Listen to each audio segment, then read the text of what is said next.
going to Oregon for 6 weeks, not 6 months this time.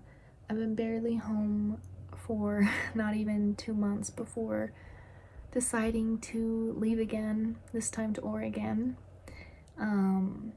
I have the opportunity to go do field work with black-tailed deer, and I'm going to be a part of a master's student study working with the fawns. So the month of June is when they are fawned. Most of them is when it's really busy and they're all being born. So in the mornings we will be hiking to capture and I think collar, and then in the afternoon we will be doing vegetation surveys. They do have housing there. It's gonna be on a lake, which is really nice. Today my mom and I did go to Costco and got some really good stuff. I am leaving for Oregon this morning, driving 7.5 hours today. I've never driven that far in my life.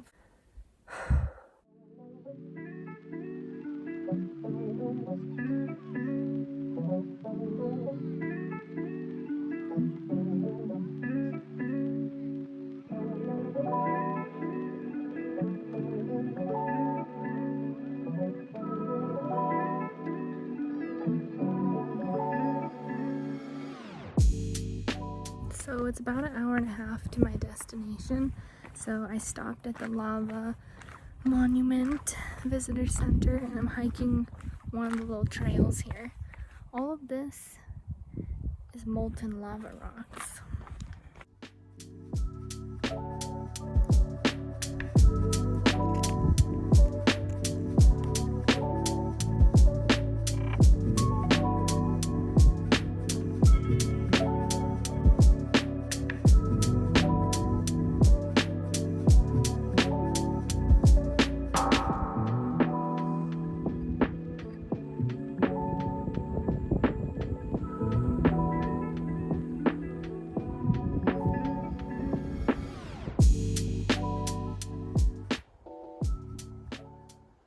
Got here. I'm walking on the path around the lake right now and got to the cabin, moved in. I do have my own room for the first couple of weeks, which is nice, and then I'm moving to a camper just right outside. The lake is beautiful with the mountains. Texting and calling does work, but internet does not.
Good morning. So it is my first day off today and I am just bundled up on the chair having a cozy morning because it is snowing out today. I didn't have a winter this year and now I'm getting it in June. I did drive to the little general store. I'm really tired, but I can't sleep. Like, I tried to take a nap, but I just can't, so there's that. The rest of the crew might be going into town today. I'm kind of hanging low and just kind of seeing how the day goes, and if I just spend the day bumming it out at the cabin, I'll not be mad because I've worked 14 days in a row. It's a lot to go from just walking, you know, normally on like flat surfaces and stuff, to bushwhacking up and down mountains all day every day. So that's what I've been doing, and I have definitely felt my body kind of running on empty lately, so I'm glad that I got a day off today. I opted to just take one day off this time, but my next day off, I believe I'm gonna get 2 days off, and I'm gonna try to go to the coast. Yesterday was almost, I think, a 13-hour day. From start to finish. Yesterday we went out and had our first fawn search that was in the rain, so definitely got soaked.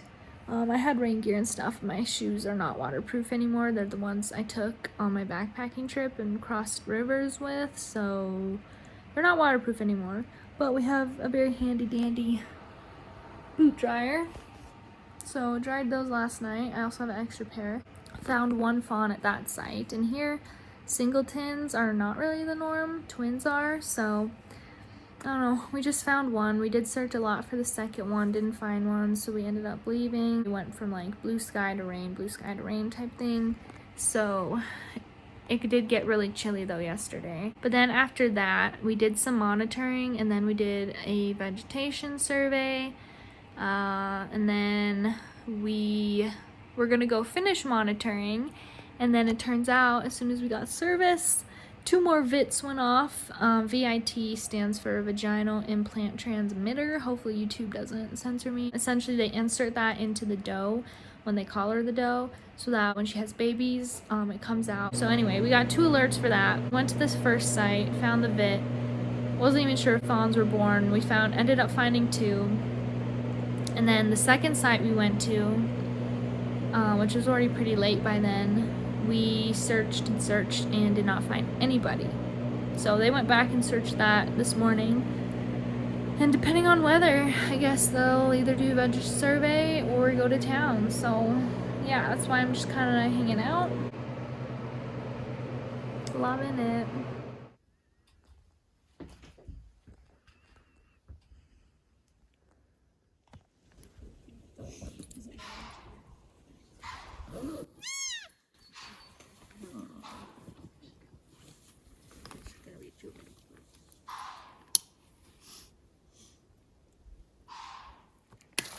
See, it's like this to like cover it up. A bear will also cache things, but not something as small as a fawn. Okay. What do we have left? We have jawbone.